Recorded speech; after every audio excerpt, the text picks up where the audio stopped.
We have seen how to get information about our objects, but what if we need information that these objects create? For example, let's say I need to know the distance between two lines. That info is not displayed in the Properties palette or in a list command because it's not an object that I can select. However, there are many tools or utilities available to us in AutoCAD. Let's open up the architectural example file. Now I can get the coordinates off of any point if I have them turned on, of course. I can turn them on if they're not already under the customization option right down here. If I go all the way up to the top, there's a coordinate setting.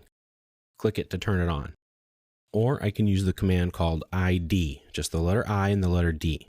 Press return, pick on a point, and that will give you the specific X, Y, and Z coordinates for that point. So that's very easy to do. Now, AutoCAD has a measurement command called distance. Now, this command has been in there for a very long time. It's very easy to use. Just type in DI, press enter, one point, and then pick the second point. And it will give you an XYZ delta or change in direction. And it will also give you an absolute distance between the 2 points that you measured. It will also tell you the angle in your different planes that you have picked it in. So that's very simple. But it's limited. It will only give you the distance between two set points, but that's okay. Many times that's all you need. AutoCAD does have a much more advanced measurement set of tools called Measure Geom, or Measure Geometry is what it's short for. If you go to the Home tab on the ribbon and go to the Utilities panel, you can find your ID point right here. You can also find the Measure Geom command right here. You can measure distance, radius, angle, area, or volume. We'll start off with distance. Select the command. I pick one point, and then I pick a second point. It works the same way as the DI or distance command. But as you can see here, I have some more options. Let me zoom out a little bit. Let's say I need to get the length of this wall and this wall, the total. So if I go up to my utilities again, go to measure, go to distance, I pick my first point, and now there are options in the command line for multiple points. Type in M or just select it. Now I can go and select as many points as I need, and I can find the perimeter of this room. Once I've picked all of my points, press enter, and it will give me a grand total of that line. So you can find the distance of multiple points. Now it's a true distance, point A to point B, straight line. It won't give you the distance along an arc. Now, there's also the radius. Radius is very simple. You just find an arc, select it, and it tells you the radius. Now there's the angle option. That's very simple as well. Pick your first line, pick your second line, and it will tell you the angle. Very simple, very easy to use. Now the area and the volume options work exactly the same way, so I'm going to kind of cover both of those at the same time. Area works very similarly to the distance multiple point option. First, you have to define your area.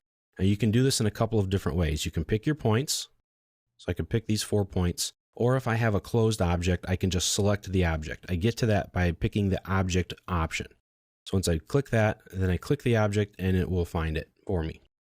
But otherwise, I go with the default setting, pick my first point, my second, my third, and it makes this green window. That's telling me that everywhere that's green is going to be my area. Once I've picked all of my points, you need a minimum of 3 points, of course, I will press the enter key. And it gives me my square area in square units. This happens to be in feet, and so it interprets that into feet. Plus, it also gives you the perimeter length. So this is another way to find the perimeter of an object very quickly. Now, there are some options to the area option. I can add and subtract areas, which is kind of nice. So let's say I want to find the area of this whole building minus this middle room. Now, I could do a couple of different things. I could find each individual area and then add them all up.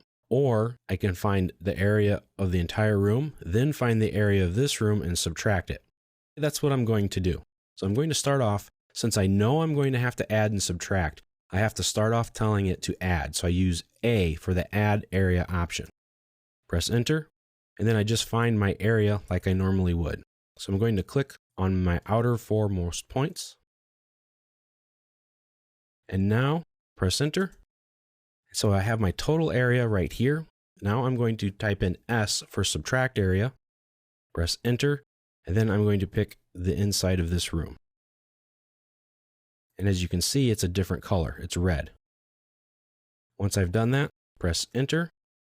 When I'm completely done, press enter again, and here's my total area, minus this area right there. So I can do a couple of different steps in one turn, and I won't have any math errors. Now for volume, volume works exactly the same way. Pick my points, press return, and then I specify a height. So let's say this is a 10-foot building, and that gives me my volume. In this case, it's in cubic inches. And that's how you can use these different tools to measure things. You can measure distance, you can measure an angle, you can measure the area, you can measure length, and you can measure volume.